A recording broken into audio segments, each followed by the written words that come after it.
네, 프리한기 청년 여러분 함께 예배드림이 기쁨입니다. 오늘부터 프리한기 교회 공동체 가운데 함께 사역하게 될 황태근 목사라고 합니다. 김동환 목사님의 사역을 이어받아서 그다음 주시면 오늘부터 이제 프리한기 교회 공동체 가운데서 함께 사역하겠습니다. 오늘은 조금 어색할 수 있어요, 충분히. 그렇지만 오늘 말씀을 통해서 그리고 좀 익숙한 시간들을 통해서 우리가 천차 우리의 마음들을 열어가는 시간들을 가졌으면 좋겠습니다. 오늘 말씀을 들어가면서 제 소개를 잠깐 하면서 또 오늘의 말씀 가운데 그 깊이 있는 깊이들을 함께 나누길 원합니다. 저는 이게 안 넘어가는군요. 죄송해요. 저는 서울장신대 신학과를 졸업하고 여기서 이제 김건우 전사님이 이제 한참 후배로 있었고 문석기 전사님도 제가 졸업한 뒤에 이제 오신 분이라 나중에 이제 다른 활동 통해서 이제 만났었는데 그렇고요. 장신대 신대원 신학과에 나왔습니다. 그래서 김동환 목사님이 저보다 한 기수 밑에셔요. 그래서 같은 신대원 동기생이었다라는 느낌으로 하고 있고 저는 신대원 이후에 예배 공간, 예배 절기, 성찬 그리고 장례에 대해서 관심이 있어서 예배학을 공부했고 지금 논문만 남아 있습니다. 그냥 저라는 사람은 이런 느낌이다라는 걸 먼저 설명을 드리고 그 다음 한번 주세요. 제가 그 다음을 달라고 말씀을 드릴게요. 네, 저는 이제 한 2014년 14년부터 이제 계속 사역을 해왔는데요.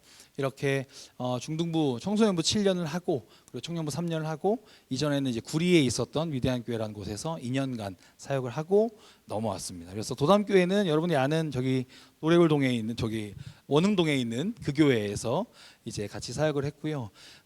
저는 이 행신동에서 제가 소문마을 5단지에서 처음 지을 때부터 살았었는데 한 7살 때인가 또 엄청 어릴 때 와서 계속 일산에 살고 있어요. 저희 본가는 일산이고 저는 이제 가저마을이라는 데서 대화역보다 좀 들어간 데서 살고 있습니다. 그러니까 거룩함이 광성, 운정 다 이제 비슷한 느낌이죠. 저는 목사 안수를 거룩함이 운정교회라는 이름으로 받았어요.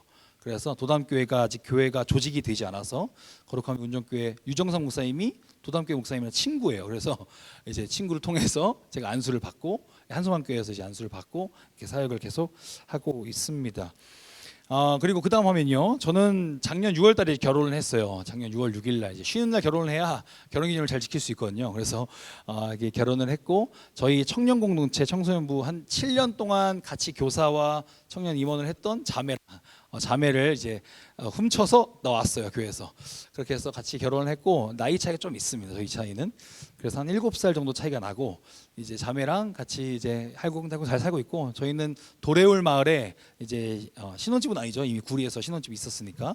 그래서 여기서 이제 도래울 마을 4단지에 집을 구해서 장모님 옆에 삽니다. 장모님과 함께 앞동 뒷동으로 해가지고 살고 이제 좀 도래울 마을을 적응해 가고 있습니다. 동시에 저는 이제 그다음 화면이요. 저는 일하는 목회자입니다. 소위 이중직이라고 불리는 일을 하고 있어요. 2020년부터 이제 개인 사업자로 해서 음향 사업을 하고 있습니다. 음향 사업, 영상 사업을 하고 있는데 지금까지 한 400여 교회 정도를 돌아다녔습니다. 그러면서 이제 전체 리모델링 해드리고 이제 다 뭐 천장 기어다니면서 타고 이제 이런 배관 같은 거 다 우리 교회도 할 겁니다. 곧 할 건데 이런 식으로 이제 여러 사업들을 도우면서 사역들을 하고 있는 이제 사업가이기도 합니다. 그래서 밖에서는 감독이라고 부르기도 하고 밖에서는 그냥 저를 목사라고 인식하지 못한 채로 이중직을 해 가고 있습니다. 그 다음 하면은 동시에 저는 이제 촬영 감독으로도 일을 합니다. 사진 촬영도 하고 이제 영상 촬영도 합니다. 그래서 밀럽을 가든 피아를 가든 이런 식으로 이제 어떤 예배 워십 가운데 이제 메이커로 같이 촬영을 하고 그리고 뭐 CTS에 소속돼서 이제 촬영을 계속 해 왔었습니다. 그래서 여러 가지 촬영들 예배팀이든 아니면 국회를 가든 어디든 많은 촬영들을 하면서 여러 가지 사업들을 해왔습니다. 그런데 저는 이걸 사역이라고 부릅니다. 그래서 사업 사역이라고 부를 만큼 이거는 돈을 벌기 위한 수단이 아니라 사실 제로섬 싸움이거든요. 저한테는. 그러니까 제가 받을 수 있는 최저가의 비용으로 최저가로 공급하고 공사해드리는 오히려 갔다 오면 더 별로 이렇게 남는 게 아예 없는 뭐 그런 사업을 위한 것이 아니라 사역을 위한 사업으로 해가고 있습니다. 네, 그 다음 화면은요. 제가 이렇게 제 자신을 소개한 이유는 제가 뭐 저를 위해서 그러니까 여러분들에게 황태근이라는 사람이 어떤 사람이다라는 걸 이제 뭐 알리기 위해서도 있겠지만 오늘 본문에 나와 있는 그 메시지를 조금 더 깊이 보기 위해서 오늘 제 소개를 먼저 했습니다. 보통 자신을 소개할 때 제가 방금 소개했던 것처럼 대부분 소개를 합니다. 내가 가지고 있는 게 무엇이다라고 소개를 하거든요. 그러니까 내가 가지고 있는 환경들 또는 내가 취득한 자격증들 또는 내가 처해 있는 요건들을 설명하면서 저는 이런 사람이에요 라고 소개들을 많이 합니다. 그런데 오늘 본문 가운데서 나오는 사도 바울은 그렇게 소개하자면 정말 대단한 사람이었고 가장 최고의 학벌과 가문과 최고의 환경 가운데서 자랐던 사람으로 소개할 수 있는데 오늘 본문을 읽어가다 보면 사도 바울이 이 소개를 나는 이 모든 것은 해로 여긴다라고 이야기합니다. 배설물이다라고까지 이야기하는데요. 그 다음 화면에 보면 3장 8절 전반절에 이렇게 쓰여 있어요. 또한 모든 것을 해로 여김은 내 주 그리스도 예수를 아는 지식이 가장 고상하기 때문이다라고 이야기해요.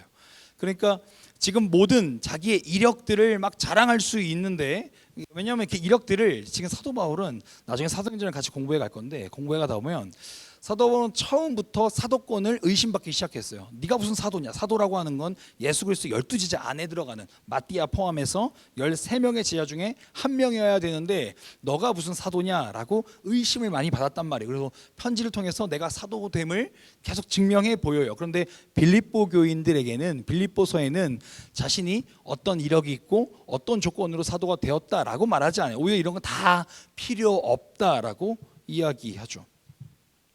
지금 여기서 말하는 사도 바울의 스탠스가 세상과 어떤 뭐 교회, 세상과 그 거룩함이라고 하는 걸 구분하고 있는 건 아니에요. 그러니까 지금 모든 것이 다 필요 없으니 세상 것은 다 필요 없으니 정말 내가 하고자 하는 내가 말하고자 하는 것만 필요하다. 진리만 필요하지 세상 건 다 필요 없어 라고 이야기하고 있는 게 아니라 이겁니다. 말씀을 다시 한번 띄워주세요. 아까 봤던 말씀이요. 내 주 그리스도를 아는 지식이 가장 고상하기 때문이라 라고 이야기하는 이 본문이요. 이 말씀을 조금 더 편하게 해석해 보면 지금 내 안에는 그리고 나라는 존재는 세상의 그 어떤 것으로 옷 입고 세상의 어떤 것으로 채워서 덧입어서 뭔가 칠해져서 내가 나 됐습니다 라고 설명할 필요가 없이 내 안에 예수 그리스도의 지식이 가득 찼기에 이거면 충분하게 나는 그 모든 것을 배설물 여긴다. 나는 예수 그리스도의 지식을 아는 자 그리스도인이다 라고만 설명하고 있는 겁니다. 우리의 몸을 보면 사실 사도 바울의 이 스탠스, 사도 바울이 전하고 있는 이 진리를 전하는 방법이 우리 몸에 이미 체득이 되어 있어요. 우리가 보통 식사 시간에 식사를 하죠. 그러면 밥을 막 먹다 보면 어느 순간 배가 부릅니다. 배고픔을 느끼는 호르몬에 의해서 우리가 배고픔을 허기짐을 느껴서 밥을 막 먹다가 이제 그만이라고 하는 어떤 호르몬 사인을 통하여 배부르다 그만 먹어야겠다라는 생각을 하면서 숟가락을 내려놓고 식사 시간을 마치죠. 그런데 만약에 허기짐을 계속 먹어도 허기짐을 느낀다면 먹어도 배고픔을 느낀다면 그 사람은 폭식 장애를 갖고 있는 사람이다라고 설명합니다. 그러니까 이 장애라고까지 설명을 해요. 그러니까 비정상적인 사람이다라고 하는 거죠.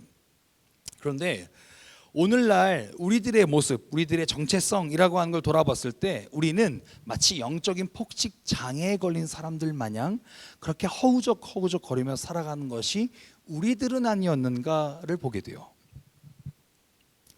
끊임없이 뭔가를 채워야 될 것 같은 그런 느낌이요. 끊임없이 뭔가 내 한 줄을 더 적어야 될 것 같은 느낌이에요. 제가 지난번 7월 달에 여기 프리한기 교회 우리 교회에다가 이제 이력서를 넣었어요. 그때 이제 공고가 있어서 이력서를 넣고 목사님이랑 8월 달에 7월 말에 만남을 가졌어요. 그러면서 그때 이제 부임 확정되고 그 시간 동안 준비했던 거죠. 근데 이력서를 낼 때 참 많은 고민을 했어요. 왜냐하면 제가 처음에 전임을 나갈 때 지난번 교회 때 전임을 나갈 때 제가 할 수 있는 모든 걸 이력서에 다 썼거든요. 근데 대부분의 교회에서 대형 교회들이었는데 대부분의 대형 교회들에서 이제 리젝트가 된 거예요. 그 이유가 너무 많은 것을 할 줄 알면 자만한 놈이다. 너무 많은 것을 할 줄 알면 우리의 손에 안 들어오는 어떤 그 컨트롤이 안 되는 그냥 약간 사고뭉치다라고 하면서 어떤 한 분이 저에게 어떤 피드백을 해주시면서 죄송한데 저희랑 함께 못할 것 같다라고 하시는 거예요. 그래서 저희 교회 지원할 때 2년 뒤죠. 그러니까 지난번에 교회 지원할 때 되게 많은 고민을 했어요. 이걸 뺄까 말까. 제 소개 가운데. 근데 이 소개를 다 쓰다가 그냥 싹싹 지우고 제가 하고 싶은 얘기만 좀 담았어요. 그래서 목사님이랑 미팅을 하는데 목사님이 제가 어떤 일을 하는지 사실 잘 모르셔요. 뭐 설명은 대충 이렇게 했지만 어떤 사람인지, 어떤 달란트가 있는지, 또 어떤 것들을 할 수 있는지 뭐 그런 것들은 목사님은 아직 잘 모르십니다. 잘 안 썼거든요. 그렇게 쓰면서 내가 여기에 딱 합격되는 그 순간에 제 스스로 이 많은 것들을 썬다고 좋은 교회를 갈 수 있는 게 아니라 그냥 좋은 상황 가운데 그리고 나라는 존재를 솔직하게 드러내면 오히려 그 면접을 보는 담임 목사님이겠죠. 대부분 담임 목사님들이 그 면접을 보는 시간 가운데 나에 대한 존재를 오롯이 알 수 있겠구나라는 생각을 하게 된 것 같아요. 예수 그리스도를 믿는 사람들이요, 사실 세상의 이력들 쌓아야죠. 공부해야 돼요. 우리는 공부하지 않으면 안 돼요. 세상은 세상대로 가고 그리스도에 있는 기도와 말씀만 한다. 그거는 옛날 생각이에요. 지금 우리는 실력이 있어야 돼요. 남들보다 월등한 실력이 있어야 되고요. 자격증 필수적으로 조건적으로 있다면 그거 따야 돼요. 다 공부해야 됩니다. 저도 계속 공부해 가는 이유가 그거예요. 끊임없이 도태해야 되지 않으려고 노력해야 우리는 멈춰 있지 않은 존재가 돼요. 멈춘다는 건 시간의 흐름 속에 우리의 멈춤은 곧 도태고 퇴보예요. 그러니 매일매일 걸어가야 돼요. 매일매일. 영적인 신앙도 마찬가지겠지만 흘러가는 크로노스 속에서 우리가 정지되어 있다는 건 이미 시간은 흘러가고 있으니까 우리는 계속 과거로 가고 있는 사람이 뿐이 안 되는 거죠. 그러니까 우리는 실력을 기르는 자가 되어야 돼요. 시편 말씀에 이런 말씀이 있어요. 옛날 번역이긴 한데요. 하나님을 공교히 찬양하라라고 하는데 그거를 영어로 skillfully라고 쓰거든요. 그러니까 공교히라고 찬양하는 게 그냥 뭔가 괜찮게 멋있게 뭔가 아름답게 찬양해라가 아니라 굉장히 기술적으로 굉장히 전술적으로 찬양해라예요. 그렇다면 우리 악기를 맡고 있는 싱어와 인도를 맡고 있는 설교를 맡고 있는 방송과 미디어를 맡고 있는 모든 사람들은 예배를 섬기기 위해선 그것을 연마해야 돼요. 그리고 예배를 드리는 우리들이요, 그냥 왔다가 가는 존재가 아니라 우리도 어떻게 예배를 드려야 할지, 어떻게 말씀 가운데 들어갈 수 있을지를 연마해야 돼요. 그게 신앙이고 그게 오히려 우리의 자기소개가 되어야 된다라는 것이죠. 온전한 정체성이라고 하는 걸 가진 사도 바울이에요. 사도 바울은 그 다음 고백에 이런 고백을 해요. 빌립보서 4장 6절부터 7절에 우리가 잘 아는 말씀이에요. 아무것도 염려하지 말고 다만 모든 일 기도와 간구로 너희 구할 것을 감사함으로 하나님께 아뢰라. 그래야 모든 지가 필요하시는 평강이 그리스도 예수 안에서 내 생각과 마음을 지킬 거야 라고 이야기한단 말이죠. 근데 이게요, 우리가 생각할 때 지금 사도 바울은 빌립보서는 사도 바울이 옥중서신이란 말이에요. 옥에 갇혀 있는 상태에서 쓴 거예요. 그랬을 때 그 누구보다 염려할 사람이 사실 사도 바울이에요. 왜냐하면 죽을 수도 있거든요. 내가 지금 끝날 수도 있는 상황에 이걸 그냥 염려하지 마세요 하면서 권면할 수 있는 건 자기 자신이 지금 염려하지 않기 때문에 그래요. 왜냐하면 마지막에 쓰여 있어요. 그러니까 염려하지 않아야지 하는 자기 최면이 아니라 하나님이 너희의 마음과 생각을 지키실 거니 더 이상 염려하지 마라 라고 하는 거예요. 사도 바울은 말하길 내 마음을 하나님이 지키고 계시니 내 생각과 내 뜻을 지키고 계시니 내 안에 가득하시니 나는 더 이상 염려하지 않습니다. 왜냐하면 내 삶이, 내 인생이, 내 생명이 하나님께 있기 때문입니다. 이 고백을 사도 바울은 했던 것입니다. 그리고 다음 구절에 가서요, 이런 고백을 합니다. 13절에 보면요, 내게 능력 주신 자 안에서 내가 모든 것을 할 수 있느니라 라고 고백합니다. 그런데 여기서 말하는 능력 주신 자 안에서 어떤 느낌인지 알겠죠?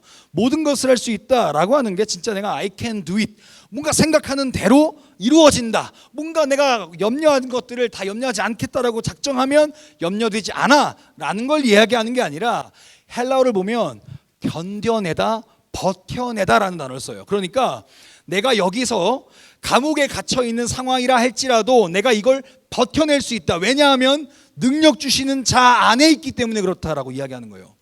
내 존재가 세상의 어떤 것으로 얼룩되고 내 세상의 어떤 것으로 옷 입는 그런 모습이 아니라 내 안에 예수 그리스도로 충만하니 충만함 때문에 그 예수 그리스도 때문에 내가 더 이상 염려하지도 않을 수 있고 이 상황을 견뎌내고 버텨낼 수도 있다. 그렇게 고백하는 겁니다. 그리스도인이라고 하는 건요, 사실 우리에게 정말 필요한 정체성이에요. 세상을 살아갈 때 우리는 늘 뭔가 많은 것들을 취하려고 해요. 특별히 우리가 SNS가 막 발달하면서부터 우리는 더 많은 갈급함 속에 살아가고 있어요. 이게 기만 여러분들의만 이야기가 아니라 저에게도 마찬가지예요. 저도 제 인스타 들어가서 둘러보기를 누르면 정말 얼마나 많은 삐까뻔쩍한 사람들이 있는지 몰라요. 정말 몸 좋은 사람들도 많고 정말 잘 나가는 사람도 많고, 특별히 저는 사역적인 걸 많이 보다 보면 사역자들이 많아요. 저렇게 어떻게 저렇게 사역할까? 그런 생각들도 당연히 하게 되죠. 그 속에 내 마음에 계속 갈급함이 있어요. 그래서 이런 거는 좀 이런 요소로 채워야 되나? 이런 건 좀 이런 장비로 한번 채워봐야 되나? 그런 생각이 안 들겠습니까? 똑같이 들어요. 그러나 그걸 갖는다고 해서 내 마음의 갈급함이 사라지는 건 아니더라고요. 제가 카메라를 참 좋아해요. 전 카메라가 세 대가 있는데 다 이제 촬영용 장비죠, 그거는. 근데 그 카메라 처음 살 때 정말 막 라면 먹으면서 샀어요. 학부 때 샀는데 이제 캐논 카메라를 샀는데 벌벌 떠면서 한 150만 원짜리를 샀어요. 그러다가 나중에 좀 그 다음에 1년 정도 더 모아서 어떻게 막 웨딩도 찍고 막 뭐 하면서 그 다음에 400만 원짜리 한번 사본 거예요. 그 다음부터 막 욕망이 막 들끓는데 이게 미치는 거 사람이. 이제 카메라 해본 사람들 렌즈 바꾸는 재미가 있거든요. 렌즈가 종류가 미친 듯이 많아요. 근데 제가 지금 렌즈를 사면 350만 원, 400만 원 이렇게 짜리를 사야 되니까 아내와 허락을 맡아야 돼요. 그렇기 때문에 지금 못 사거든요. 그러니까 이 욕망이라고 하는 게 내가 이걸 갖추면 이 정도의 실력이 나한테도 뽑히지 않을까? 지금 윌로우 보니까 저런 카메라를 쓰네. 그럼 나도 좀 저 카메라를 사서 좀 해볼까? 해서 같이 해도 실력은 또이또이하지 않아요. 그냥 실력은 제 실력이에요. 아무리 세상 것으로 막 꾸밀려 해도 내 마음은 족하지 않다고요. 우리는 그걸 끊임없이 경험하며 살아요. 한 주간 열심히 살아내다가도 하나님을 잊고 살아가는 그 순간에 우리가 하나님보다 더 사랑하는 것들이 있다면 그 속에서 허우적거리다가 주일날 나오게 될 겁니다. 그리고 또 여기서 공허한 마음으로 찬양하다가 말씀보다 때로는 결단하기도 하지만 결단하지 못하는 순간에 또 좌절하고 낙망하고 또 생각으로 나아가요. 그런 쳇바퀴가 돌듯이 그런 인생을 우리가 살아간단 말이죠. 근데 하나님은 우리에게 말씀하세요. 사도 바울을 통해서 말씀하시는 건 너의 정체성은 너에게부터 시작되는 게 아니야. 너의 정체성은 세상의 것으로 점철되거나 세상의 것으로 옷 입혀지거나 세상의 것으로 채워지는 것이 아니라 예수 그리스도, 내가 너 안에 있을 때, 내가 너 안에 충만히 있을 때 충만히 거하신 하나님으로부터 시작된 그 정체성으로 인하여 세상을 담대히 살아낼 수 있는 그리스도인이 되는 거야. 그러니 세상 가운데 시선 두지 마라고 하시는 것이 하나님의 말씀인 겁니다. 사랑하는 청년 여러분, 우리가 이런 삶을 살기 위해서 뭘 해야 될까요? 우리가 이러한 삶을 다시 결단하고자 한다면 무엇을 해야 될까요? 가장 직관적으로, 가장 지루하고 가장 반복적으로 얘기하는 게 말씀 읽어야 돼요. 기도해야 됩니다. 묵상하지 않으면 안 돼요. 예수 그리스도를 점철되고 예수 그리스도를 가득 차고 그 충만함을 경험하려면 예수로 더 가까이 나가야 되는데 그것의 매개체는 유일하게 말씀과 기도밖에 없어요. 그냥 지나가다가 3분 설교 듣고 그냥 남의 설교 들으면서, 이 설교도 마찬가지, 이 설교 여러 번 듣는다고 우리의 마음이 충만해지지 않아요. 우리가 하나님께로 나아가야 돼요. 잠깐의 창문은 낼 수 있어요, 설교라고 하는 게요. 그런데 예배를 통해서 더 하나님을 누리려면 말씀 봐야 돼요. 주중에 연마하지 않으면 우리는 주일날 충만한 예배를 드릴 수가 없어요. 오늘 이 설교를 준비하면서 제가 참 많이 묵상하고 고백했던 찬양이 하나 있는데 그 찬양을 좀 결단 찬양으로 하고 싶은데, 충만이라는 찬양이었어요. 충만이라는 찬양에 보면, 후렴에 보면 이런 후렴이 있어요. 한번 가사 잠깐 보여주실까요? 난 예수로 충만하네, 세상 모든 풍파도 두렵지 않네. 난 예수로 충만하네, 세상 모든 것들도 부럽지 않네. 그리고 마지막에 이거예요. 예수로 충만하네, 영원한 왕 내 안에 살아계시네. 사실 우리가 세상을 살아가면서 이 충만이라는 이 찬양처럼 언젠가 이런 소망들을, 이 간절함들을 갖고 살았는가를 돌아보았으면 좋겠고, 저도 한 주간 돌아본 것 같아요. 제가 지난 주일날 마지막 교회에서 인사를 하고 한 주간 기도원에 들어가 있었어요.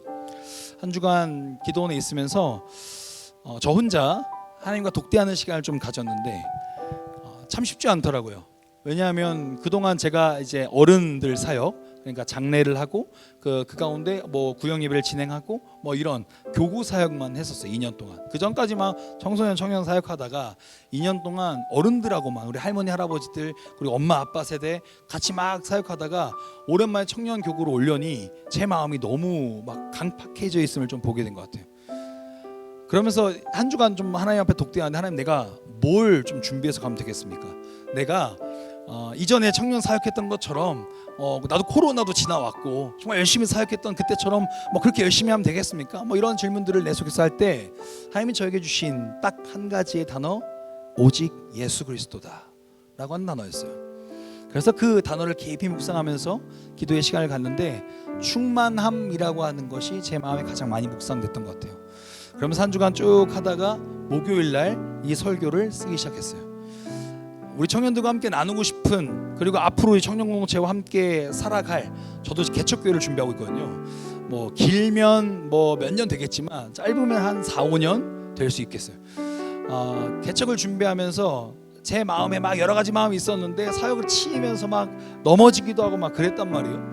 근데 그러면서 막 갈기갈 찢겨 있는 내 심령에 하나님 어떻게 청년들과 함께 할까 이런 고백 가운데 예수 그리스도와 충만함에 대한 단어를 주셔서 한 주간 깊이 묵상하다가 돌아왔어요.